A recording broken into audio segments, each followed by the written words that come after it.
حبايبي عاملين ايه؟ هنعمل النهاردة مع بعض حمص الشام، المشروب الرسمي الشتوي لهنا في مصر. اكتر حاجة بنحبها الشعب المصري كله حمص الشام. نعمله النهاردة بتكات مختلفة هتطلعه زي اللي بنشتريه من بره. مش عايزة اقول لكم ان هو هيبقى احلى كمان. هو احلى ما في حمص الشام المية بتاعته، بجد حاجة كده تحفة. يعني تشربوا الكوباية تحسوا فعلا ان انتوا بتاكلوها من بره او بتشربوها من بره. يلا بينا نبتدي على طول. اول حاجه هنا معانا كوبايتين من الحمص. طبعا غسلته الاول حلو، وبعد كده نقعته في ميه مغليه، غطيته كده بميه مغليه لمده ساعتين.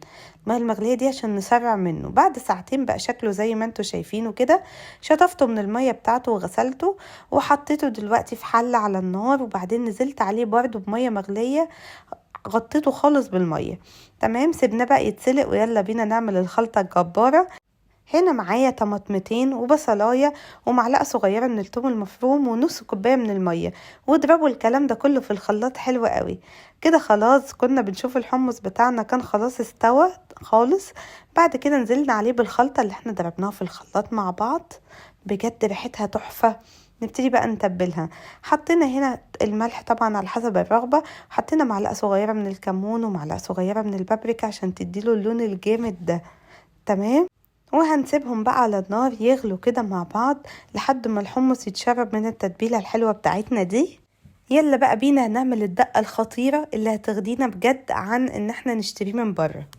هنا معانا نص كوباية من عصير الليمون، حطينا عليهم معلقتين من الهوت صوص او من الكاتشب العادي، وبعد كده معلقتين كمان من الخل، نص معلقة كده صغيرة من الملح لان احنا كنا متبلين الخلطة التانية. تمام، وهنحط كمان معلقة صغيرة من الكمون ومعلقة صغيرة من الثوم البودر. بس كده، وهنكمل بقى بالباقي مية زي ما انتوا شايفين الكمية اللي انتوا هتشوفوها كده مع بعض. وبعد كده هنقلب بقى الكلام ده كله مع بعض حلو جدا. ودي كانت الدقة بتاعتنا، هي دي سر الخلطة اللي احنا بنشتريه من بره بيبقى تحفة. بس بجد كان طعمه يعني مش عايزة اوصف لكم احسن من بتاع بره ازاي. تمام، يلا بقى بينا نشوف الحمص بتاعنا. كان خلاص بقى استوى خالص خالص. يا سلام، بجد شايفين شكله عامل ازاي؟ شكله تحفة. عارفين شكله كده لوحده يدفي بدون ما ندوقه. بجد كان تحفة جدا جدا ومستوي جدا جدا زي ما انتوا شايفين كده بالظبط، اللي هو لو مسكتوها هتلاقوها اتهرت على طول.